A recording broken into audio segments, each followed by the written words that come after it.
Hello everyone, this is Saloni Pandey and I welcome you all to your favorite channel Magnet Brains जहां पर आपको मिलती है 100% free and quality education without any paid subscription. So students, आज के हमारे इस लेक्चर में हम डिस्कस करेंगे some of the factors that influence attitude formation from your class 12 psychology chapter number 6 attitude and social cognition. अब जैसे कि आप सभी जानते हो, हमने हमारे प्रीवियस लेक्चर में एटीट्यूड फॉर्मेशन के प्रोसेस को डिस्कस किया था इन डिटेल और हमारे चैप्टर नंबर 6 से रिलेटेड और भी टॉपिक्स की हमने बात करी थी हमारे प्रीवियस लेक्चर्स में। अब जो है हम जानते हैं कि कौन कौन से वो फैक्टर्स हैं जो एटीट्यूड फॉर्मेशन को इन्फ्लुएंस करते हैं। हमने हमारे लास्ट लेक्चर में एक चीज़ ये डिस्कस करी थी, इफ़ आप सब ने प्रीवियस लेक्चर्स देखे हैं तो अब हम जो भी पढ़ रहे हैं वो सब आपको अच्छे से क्लियर होता चला जाएगा। अगर आपने प्रीवियस लेक्चर्स नहीं देखे हैं तो कहीं ना कहीं आपको कुछ कुछ चीज़ें समझने में कोई थोड़ी सी प्रॉब्लम आ सकती है, इसलिए मैं यही कहूँगी कि सभी प्रीवियस लेक्चर्स देख के रखो। वहाँ पर हमने डिटेल में हर एक कंसेप्ट को क्रिस्टल क्लियर किया है, चाहे फिर वो एटीट्यूड हो, चाहे सोशल बिहेवियर हो या कोई भी टॉपिक हो। क्लियर? सो वो आप देख लेना। तो लास्ट लेक्चर में हमने बात करी थी एटीट्यूड फॉर्मेशन की और हमने ये कहा था कि साइकोलॉजिस्ट जो हैं वो ये जानना चाहते हैं कि एक्चुअल में ये एटीट्यूड फॉर्म होता कैसे है। And as we are discussing social psychology, तो सोसाइटी का रोल तो इसमें आना ही आना है।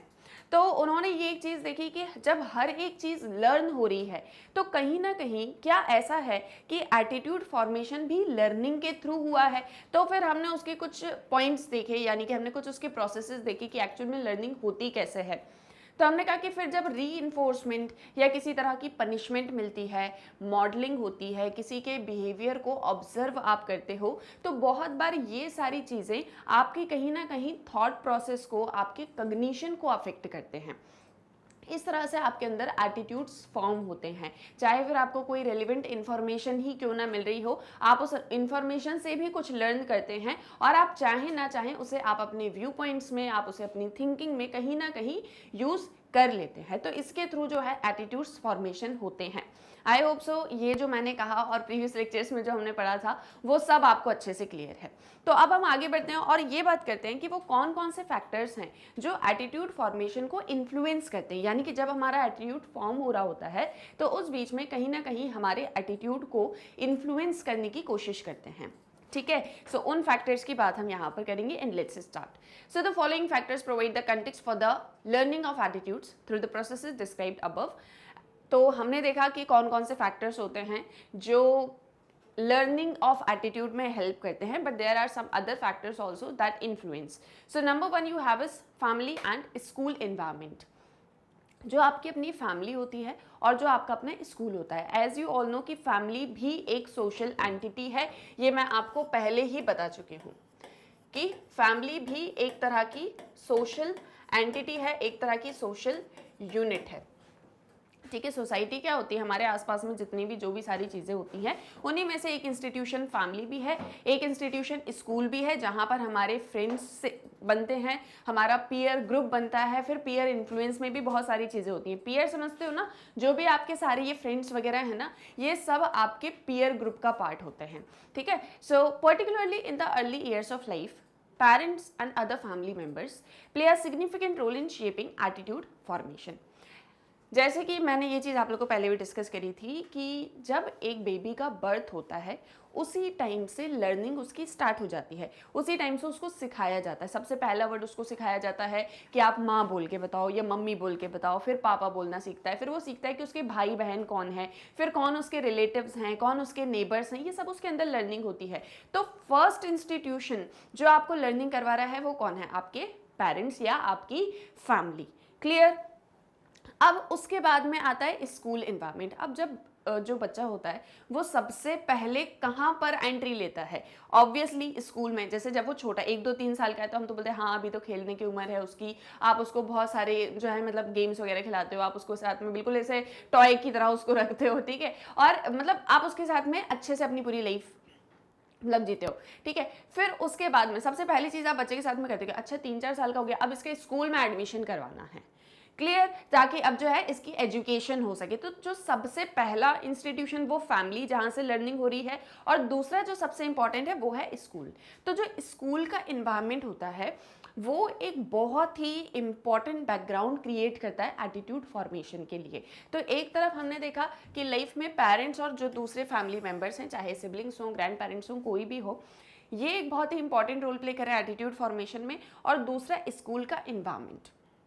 Now, learning of attitudes within the family and school usually takes place by association, through rewards and punishments and through modeling। यही हमने लास्ट लेक्चर में पढ़ा था कि एटीट्यूड फॉर्मेशन होता कैसे है। तो हमने कहा कि एसोसिएशन, जब आप दूसरों के साथ में मिलते हो, देखते हो, उनको ऑब्जर्व करते हो, आप रिवॉर्ड्स आपको मिल रहे होते हैं या किसी चीज़ के लिए पनिशमेंट, एंड थ्रू मॉडलिंग। अब ये कैसे होता है, देखो इस एक फैक्टर के अंदर अगर हम इसको डिस्कस करें तो जो आपकी फैमिली होती है, आप फैमिली में जो है आपके पेरेंट्स हैं, शायद आपके सिबलिंग्स भी हैं, शायद आपके ग्रैंड पेरेंट्स भी हैं, आप सब साथ में रहते हो, ठीक है। अब आप बच्चे को जो भी चीज़ें गलत होती है उसके लिए डांटते हो कि नहीं ये काम नहीं करना। जैसे फॉर एग्जांपल मान लो छोटा सा बच्चा, अब उसको तो नहीं पता, उसने किसी बड़े को हिट कर दिया, ठीक है, मार दिया, तो आप क्या बोलते हो, नहीं नहीं नहीं ऐसा नहीं करना है, ये गलत बात होती है।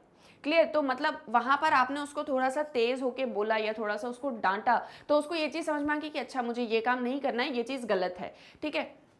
फॉर एग्जाम्पल आपने उसको कोई काम करने के लिए बोला या आपने उसको कोई पोएम वगैरह लर्न करवाई थी, आपने कहा सुनाओ, या फॉर एग्जांपल किसी काम का आपने बोला रिलेटिव्स के सामने कि ये बहुत अच्छी पोएम सुनाता है, पोएम सुना के दिखाओ, या कोई भी डांस बहुत अच्छा करता है, डांस करके दिखाओ। तो जब आपने परफॉर्म किया तो सबने आपके लिए क्लैपिंग करी, तो क्लैपिंग भी एक तरह का रिवॉर्ड है। तो आपको पता चल गया अच्छा ये चीज़ करने से सब खुश होते हैं, तो ठीक है मैं यही चीज़ करूँगा। बच्चे की एक मेंटालिटी बता रही हूँ, ठीक है। तो रिवॉर्ड्स एंड पनिशमेंट के थ्रू उसके अंदर लर्निंग होती है। क्लियर। इसी के साथ में एसोसिएशन कैसे कि हम सब आसपास में साथ में रह रहे हैं, एक दूसरे को ऑब्जर्व कर रहे हैं, एक दूसरे को जान रहे हैं, है ना। और उस बीच में हमें बहुत सारी चीज़ें सीखने को मिलती हैं। साथ ही साथ मॉडलिंग, जैसे फॉर एग्जांपल मान लो आपका रोल मॉडल आपके पापा भी हो सकते हैं, आपकी मम्मी भी हो सकती हैं, आपके सिबलिंग्स भी हो सकते हैं। तो आप किसी ना किसी को देख रहे हो, अच्छा ये इस तरह से करते हैं तो मुझे भी ऐसा ही करना चाहिए। Like for example if you see कि आपके पेरेंट्स जो हैं वो बहुत ही हेल्पफुल नेचर के हैं, हमेशा सबकी हेल्प करते हैं, तो ये चीज़ आपके अंदर भी आ गई कि मुझे भी कोई कभी नीड में है तो उसकी हेल्प करनी है। तो छोटे बच्चे के लिए कैसे इसके अंदर लर्निंग होगी कि मान लो फॉर एग्जाम्पल उसके पास में 2 चॉकलेट्स हैं, तो उसको ये सिखाया जाएगा कि शेयरिंग इज केयरिंग, तो एक चॉकलेट अपने सिबलिंग या अपने फ्रेंड्स के साथ में शेयर करके उसको वो खाएगा।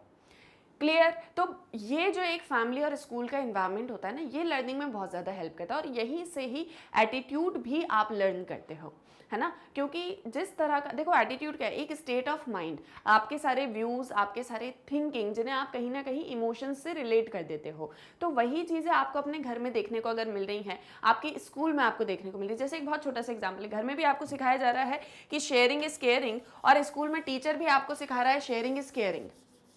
क्लियर। स्कूल में आप जब अपने फ्रेंड्स के साथ में होते हो, आप जब उनके साथ में लंच करते हो, तो आप लोग सब शेयर करते हो एक दूसरे के साथ में, ठीक है। तो आपने ये एक वैल्यू जो है वो वहाँ से सीखा, और उसको आपने कहीं ना कहीं अपने एटीट्यूड के अंदर इन्वॉल्व किया। कुछ आपके अपने बिलीफ सिस्टम्स भी होते हैं, ठीक है। इसी के साथ साथ में कुछ और भी चीज़ें जैसे हेल्पफुल नेचर हो गया, या फॉर एग्जांपल मैंने एक और चीज़ आपको बताई थी कि एटीट्यूड के अंदर वैलेंसी होती है, ठीक है। एटीट्यूड का एक फीचर है वैलेंसी। वैलेंसी का मतलब कि ईदर इट इज पॉजिटिव और ईदर इट इज नेगेटिव, यानी कि जो एटीट्यूड है वो पॉजिटिव भी हो सकता है, वो नेगेटिव भी हो सकता है।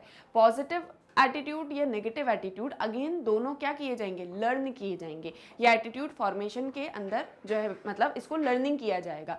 अब अगर पॉजिटिव एटीट्यूड लर्न किया जा रहा है तो उसमें भी कहीं ना कहीं फैमिली और स्कूल हेल्प करेगा, नेगेटिव है तो भी कहीं स्कूल या फैमिली एक इंपॉर्टेंट रोल प्ले कर रहा होगा। इसका मतलब ये होता है कि जैसे फॉर एग्जांपल मान लो आप जैसे स्कूल में जाते हो, वहाँ का इन्वायरमेंट थोड़ा सा टॉक्सिक है। लाइक फॉर एग्जांपल ठीक है, मान के चलो ऐसा होता है कि कोई स्कूल है, वहाँ पर टीचर्स बहुत ज़्यादा ध्यान नहीं देते हैं, और मतलब वो लोग बस आते हैं पढ़ाते हैं, बच्चे पढ़ रहे हैं नहीं पढ़ रहे हैं वो इतना ध्यान नहीं देते हैं, और फिर उसके बाद में वो दूसरा टीचर आता है वो पढ़ाता है। फिर आप लोग गेम्स पीरियड में बहुत ज़्यादा मस्ती करते हो, कोई भी आपको कमांड करने या डिसिप्लिन सिखाने के लिए नहीं है, बच्चे फाइट कर रहे हैं, एक दूसरे को मार रहे हैं, बैड लैंग्वेज को यूज़ कर रहे हैं। अब ये चीज़ अगर आप भी देख रहे हो, आप उस एनवायरनमेंट में हो, तो कहीं ना कहीं आप भी वो चीज़ लर्न करोगे, है ना, आप भी वो चीज़ लर्न कर लोगे। और फिर आपको भी ऐसा लगेगा कि अच्छा ऐसा ही होता है, कभी भी हमको किसी भी गलत चीज़ के लिए हमेशा फाइट करने की ही ज़रूरत होती, तो वो एक बिलीफ सिस्टम से कहीं ना कहीं आपका एटीट्यूड सिस्टम बन जाएगा। ये सब हम पढ़ चुके हैं प्रीवियस लेक्चर में कि बिलीफ कैसे एटीट्यूड बन रहा है, वैल्यू कैसे एटीट्यूड बन रही, ईगो कैसे एटीट्यूड से अलग है, ये सब हम डिस्कस कर चुके हैं, राइट। सो इस तरह से जो है एक फैमिली एंड स्कूल इन्वायरमेंट आपके एटीट्यूड फॉर्मेशन में इंपॉर्टेंट रोल प्ले करता है। इसी के साथ में reference group are the second factor. Reference groups indicate to an individual the norms regarding acceptable behavior and ways of thinking. Reference group आप ऐसे मानो कि वो सभी लोग जो कहीं ना कहीं आपको ये बता रहे होते हैं कि आपका कौन सा बिहेवियर एक्सेप्टेबल है और आपका कौन सा थॉट एक्सेप्टेबल है, यानी किस पर्टिकुलर तरीके से अगर आप बिहेव कर रहे हो या सोच रहे हो तो वो सही है और कौन सा तरीका गलत है।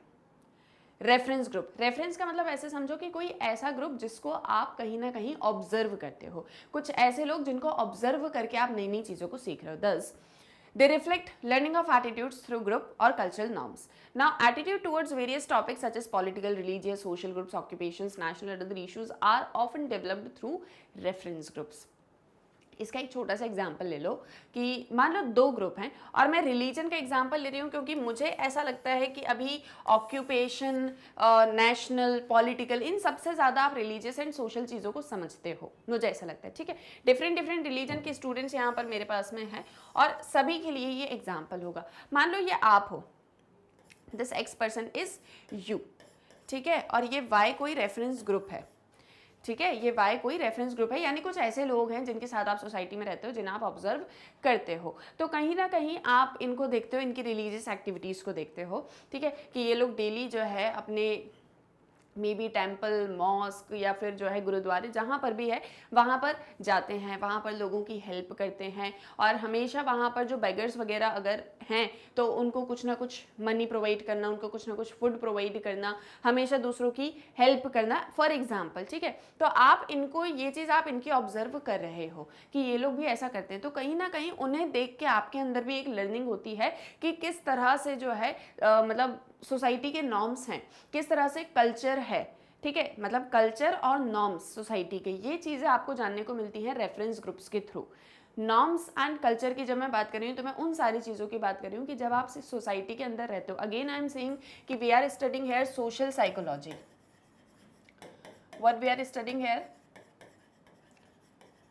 Social psychology, and social psychology talks about society. तो सोसाइटी, अब देखो मैंने आपको ये एक चीज़ भी बताई है कि सोशल नॉर्म्स या सोसाइटी एक बहुत इंपॉर्टेंट फैक्टर है जो इन्फ्लुएंस कर रहा है एटीट्यूड या सारी चीज़ों को। क्यों इन्फ्लुएंस कर रहा है? क्योंकि देखो ये जो वर्ल्ड है ना, इसमें डिफरेंट डिफरेंट कंट्रीज़ हैं, ठीक है, और इन डिफरेंट डिफरेंट कंट्रीज़ के अंदर डिफरेंट डिफरेंट कल्चर प्रिवेल करता है। For example, if this is Indian society and this is American society, ठीक है, ये इंडियन सोसाइटी, ये अमेरिकन सोसाइटी है, क्या यहाँ पर कल्चर सेम है? नहीं। क्या यहाँ की सोसाइटी सेम है? नहीं। क्या हमारे यहाँ पर जो जिस तरह के नॉर्म्स प्रिवेल करते हैं या जिस तरह के वैल्यू या बिलीफ सिस्टम है, क्या वो अमेरिका में है? नहीं। क्या जो चीज़ अमेरिका में है वो इंडिया के अंदर है? नहीं।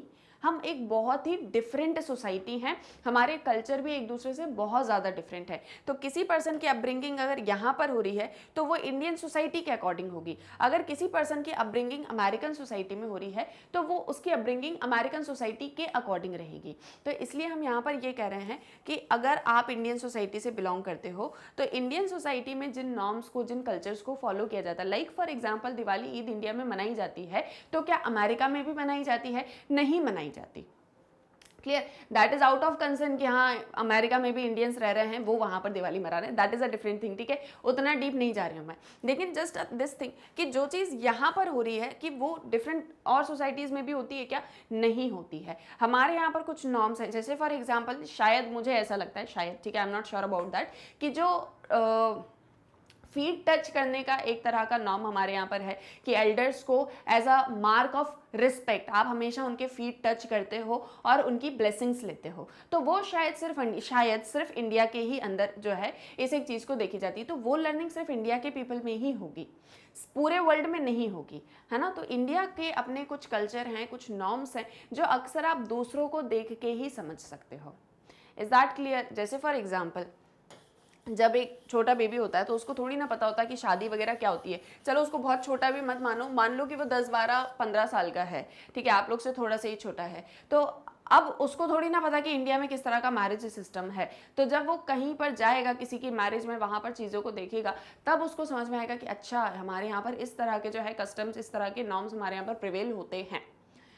Clear? So that is because of the reference group. तो वो चीज़ों की जब लर्निंग आपके अंदर होगी, आपके थिंकिंग पैटर्न्स में चेंजेस आएंगे, तब कहीं ना कहीं एक आपका एटीट्यूड सिस्टम बनेगा। देखो, अगर आपको समझना है एटीट्यूड फॉर्मेशन को, तो मैं आपको एक बहुत सिंपल तरीका बताऊं, ऐसे समझो। एटीट्यूड फॉर्मेशन, ये चैप्टर थोड़ा इक्वेशंस के थ्रू समझा देती हूँ मैं आपको, तो और इजी हो जाएगा। Attitude formation equals learning. Attitude formation कैसे हो रही है? लर्निंग के थ्रू। अब देखो एक्चुअल में लर्निंग में होता क्या है, जब आप लर्निंग करते हो ना, तो ये आपके कॉग्निशन का पार्ट है, ठीक है, ये किसका पार्ट है? कॉग्निशन का। कॉग्निशन के अंदर लर्निंग भी आती है, थिंकिंग भी आती है, सारी चीज़ें आती है, आप जानते हो। तो जब आप लर्निंग कर रहे हो तो इससे आपकी थिंकिंग पैटर्न्स अफेक्ट हो रहे हैं।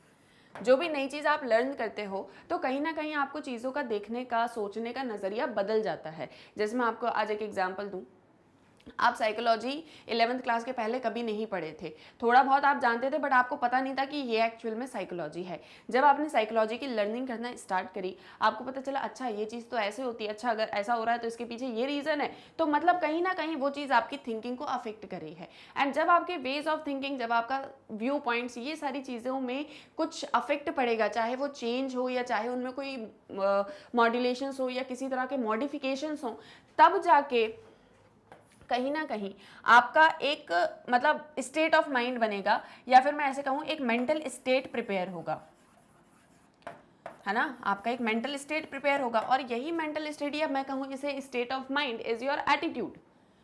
क्लियर? तो आपका एटीट्यूड कहाँ से बन रहा है? लर्निंग से बन रहा है। अब लर्निंग आप कहाँ कहाँ से कर रहे हो? तो रेफरेंस ग्रुप से कर रहे हो, स्कूल से कर रहे हो, फैमिली से कर रहे हो, एक्सेट्रा।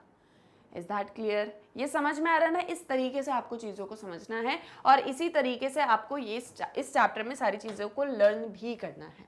क्लियर? क्योंकि क्वेश्चन आएगा तो वो किस तरह का आएगा, खैर उस पर हम डिस्कशन करेंगे आगे। Then you have is their influence is noticeable especially during the beginning of adolescence, at which time it is important for the individual to feel that he or she belongs to a group.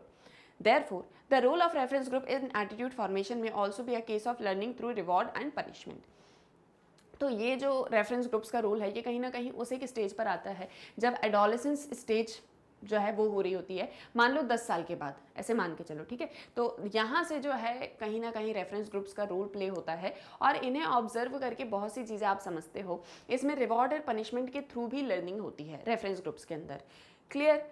Third one is personal experiences. बहुत सी चीज़ें आप learn करते हो personal experiences के साथ में।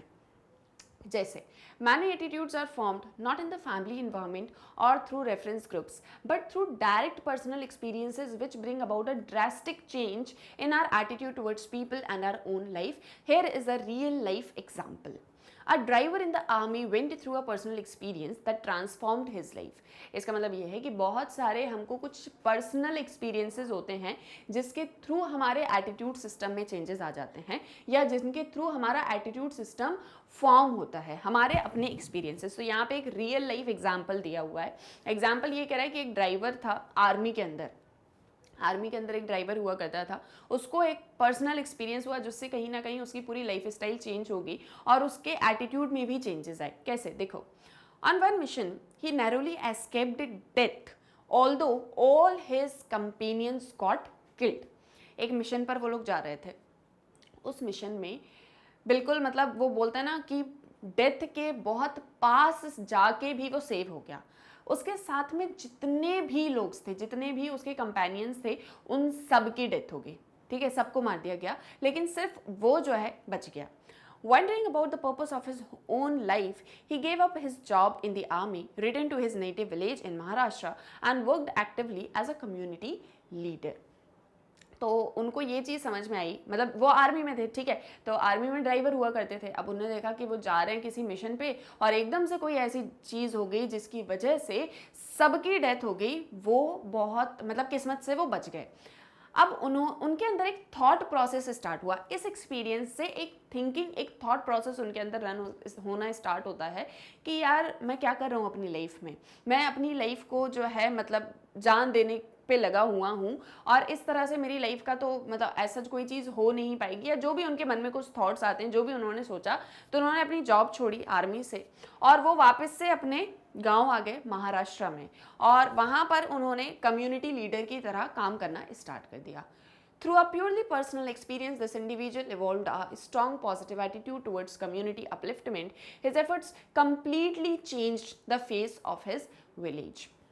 अपने experiences के थ्रू उनको ऐसा मतलब उनको ये एक चीज़ लगी कि यार आर्मी है, वो पूरे देश की रक्षा कर रही है, मैं भी उस चीज़ में जा रहा हूँ, और मतलब मैं बिल्कुल अब डेथ को छू के, वो बोलते हैं ना मौत को छू के टक्के से वापस आ गया, इस तरह का एक एक्सपीरियंस मैंने अपनी लाइफ में किया। I should also work for something, है ना, मेरी लाइफ का कुछ पर्पस होना चाहिए। तो वो जो है कम्युनिटी लीडर बन के चले जाते हैं, गांव में काम वाम करते हैं, और उनके इस वर्क की वजह से कहीं ना कहीं विलेज की पूरी पिक्चर ही चेंज हो जाती है, और वो एक बहुत ही डेवलप्ड विलेज जो है वो बन जाता है। तो बहुत बार हमारी लाइफ के कुछ ऐसे एक्सपीरियंसेस होते हैं जिससे हमारे अंदर लर्निंग होती है, वो लर्निंग कहीं ना कहीं हमारे एटीट्यूड को ही चेंज कर देती है। आप लोग की स्टेज में एक बहुत ही कॉमन एग्जांपल है, जो अभी जिस स्टेज में आप लोग हो और जिस तरह का सिनेरियो अभी चल रहा है, आप लोग बहुत ज़्यादा इसको रिलेट कर पाते होगे, heart breaks.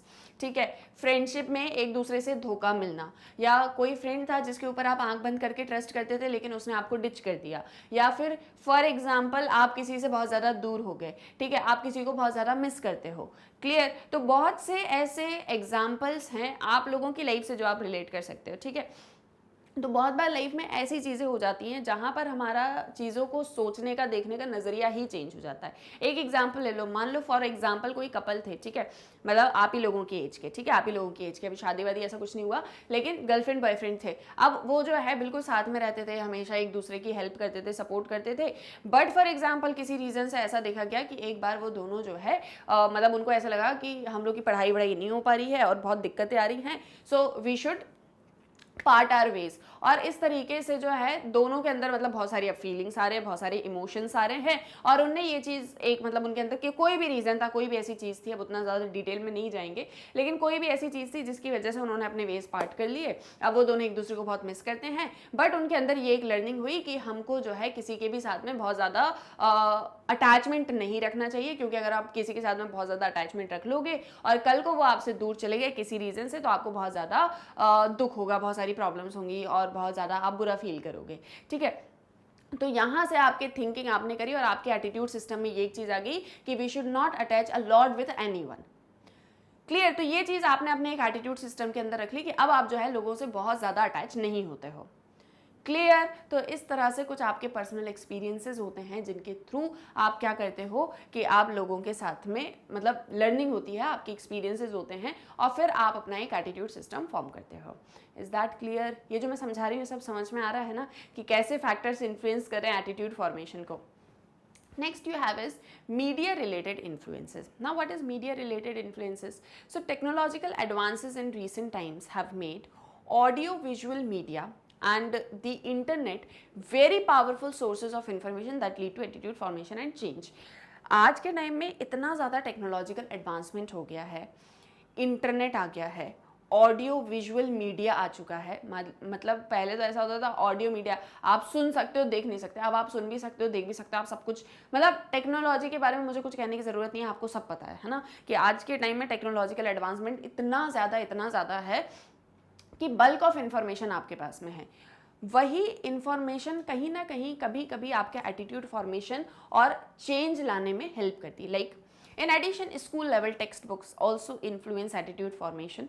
These sources first strengthen the cognitive and affective components of attitude and subsequently may also affect the behavioral component. इसी के साथ साथ में बहुत बार आप स्कूल लेवल टेक्स्ट बुक्स पढ़ते होगे, आपके स्कूल में बहुत सारी ऐसी बुक्स होंगी, आप पढ़ते होगे, चाहे हिंदी की हो चाहे इंग्लिश की हो, लिटरेचर जब आप पढ़ते होगे तो आप देखते होगे उसमें कुछ ऐसी बातें, कुछ ऐसी सीख बोलते हैं ना, जैसे कुछ ऐसी लर्निंग हमारे अंदर होती है कि पहले तो वो हमारे कॉग्निशन में जाता है, पहले तो हम उसको लेके थिंकिंग करते हैं, फिर वो चीज़ से हम थोड़ा सा इमोशनली अटैच हो जाते हैं, ठीक है, और फिर उसके बाद में जो है हम अपने बिहेवियर में भी उस चीज़ को रिफ्लेक्ट करते हैं। तो बहुत बार ये भी देखा गया है कि मीडिया रिलेटेड इन्फ्लुएंसेस हों या चाहे स्कूल लेवल टेक्स्ट बुक्स हों, बहुत बार ये भी लाइफ में चेंजेस ला देते हैं। जैसे इसका एक एग्जाम्पल मैंने दिया था प्रीवियस लेक्चर में कि जैसे फॉर एग्जांपल मान लो आप कोई बुक रीड कर रहे हो, चाहे वो आपके स्कूल की हो चाहे स्कूल के बाहर हो, कोई नॉवल आप रीड कर रहे हो, ठीक है, उसको आप रीड करते हुए आपको कोई इंसिडेंस था या कोई ऐसी चीज़ थी जिसको देख के आप बहुत ज़्यादा अफेक्ट हो गए, जिससे आपकी बिल्कुल थिंकिंग में ही चेंजेस आ गए, आपको लगा अच्छा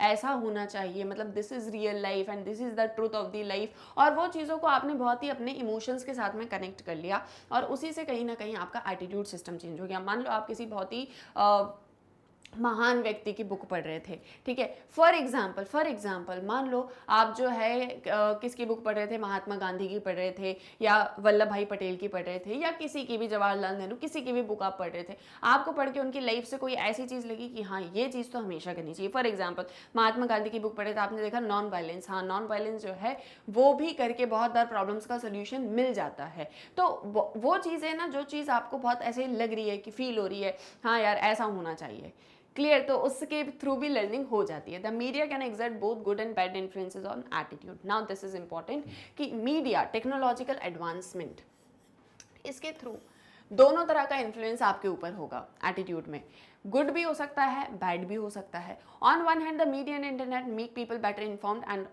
than other modes of communication, and on the other hand there may be no check on the nature of information being gathered and therefore no control over the attitudes that are being formed or the direction of change in the existing attitudes। आप में से 80% students ऐसे होंगे, आप सभी में से, जो सोशल मीडिया पर जिनके अकाउंट्स होंगे, 80% तो मैंने कम ही बोला है और ज़्यादा ही होंगे, ठीक है, जिनके सोशल मीडिया पर अपने अकाउंट्स होंगे, जो इंस्टाग्राम, फेसबुक, व्हाट्सएप, जिनका अपना पर्सनल होगा, वो ये सारी चीज़ें यूज़ करते होंगे।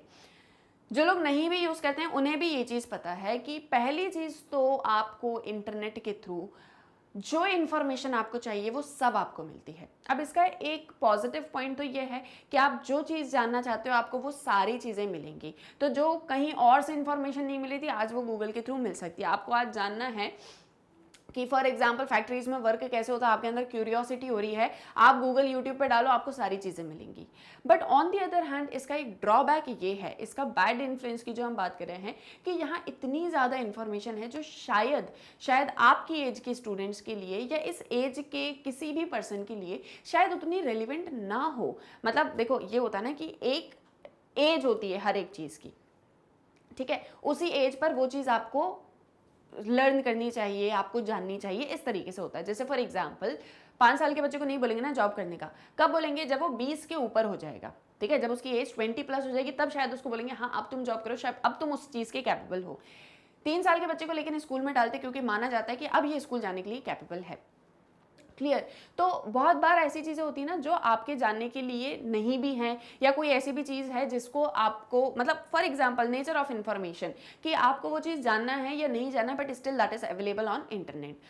उसमें कोई चेक नहीं होता, ठीक है, उसमें किसी तरह का कोई चेक नहीं होता कि कौन सी इन्फॉर्मेशन आपके लिए जो है वो सही आप तक पहुंच रही है, कौन सी इन्फॉर्मेशन गलत आप तक पहुंच रही है। बहुत बार फॉल्स इन्फॉर्मेशन भी पहुंचाई जाती है, ये भी होता है। तो इस तरह से क्या होता है, एक चीज़ क्या हो रही होती है कि यहाँ से आप कोई चीज़ लर्न कर रहे हो, शायद वो सही नहीं है, ठीक है, लेकिन लर्निंग आपके अंदर होगी, जिसकी वजह से कहीं ना कहीं आपके एटीट्यूड सिस्टम में इसका नेगेटिव इम्पैक्ट भी हो सकता है, क्लियर। तो इसीलिए बोलते हैं कि मीडिया का जो इन्फ्लुएंस है वो पॉजिटिव नेगेटिव दोनों ही हो सकता है एटीट्यूड सिस्टम पे।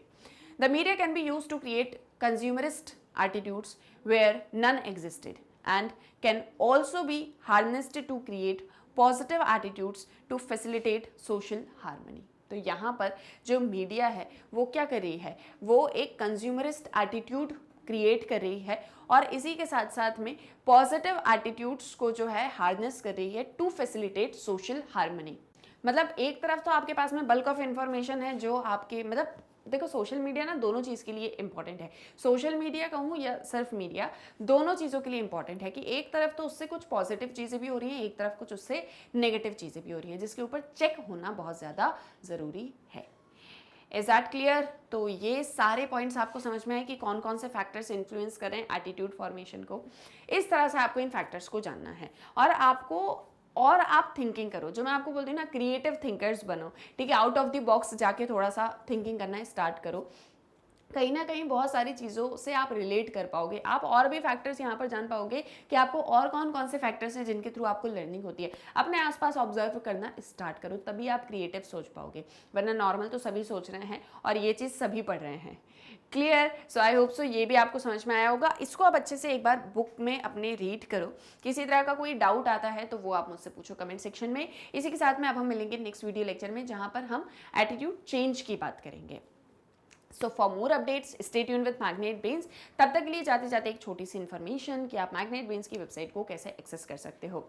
As you all know, daily lectures आपको मैग्नेट ब्रेन्स के यूट्यूब चैनल पर मिलते हैं। साथ ही साथ जो मैग्नेट ब्रेन्स की ऐप है वो भी प्ले स्टोर पर अवेलेबल है, बिल्कुल फ्री ऑफ कॉस्ट। इसी के साथ में जो मैग्नेट ब्रेन्स की वेबसाइट है that is www.magnetbrains.com, that is again very easily accessible on Google. इसे जैसे गूगल पे एंटर करोगे आपके सामने magnet brains education platform open हो जाएगा।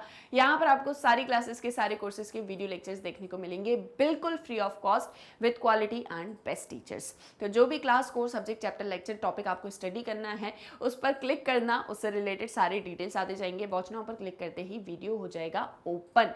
सो आपको यहाँ पर बिना किसी दिक्कत परेशानी के एक सीक्वेंस में सारी चीज़ें मिल जाएंगी। इसी के साथ में बिल्कुल free of cost with quality and best teachers के साथ में आपको जो है सभी टॉपिक समझने को मिलेंगे। तो अपने फ्रेंड्स और रिलेटिव्स को भी मैग्नेट ब्रेन्स के बारे में बताओ, ताकि वो भी इस 100% फ्री एंड क्वालिटी एजुकेशन का बेनिफिट ले सकें। साथ ही साथ आप मैग्नेट ब्रेन्स को इंस्टाग्राम, फेसबुक, ट्विटर, टेलीग्राम सभी पर एक्सेस कर सकते हो। और इतना ही नहीं, आपको मैग्नेट ब्रेन्स के notes, books and e books का लिंक इस वीडियो के डिस्क्रिप्शन में मिल जाएगा। तो बने रहो मैग्नेट ब्रेन्स के साथ में और जल्दी से कर दो इस वीडियो को लाइक, शेयर एंड सब्सक्राइब। हम मिलेंगे हमारे नेक्स्ट वीडियो लेक्चर में। Thank you very much.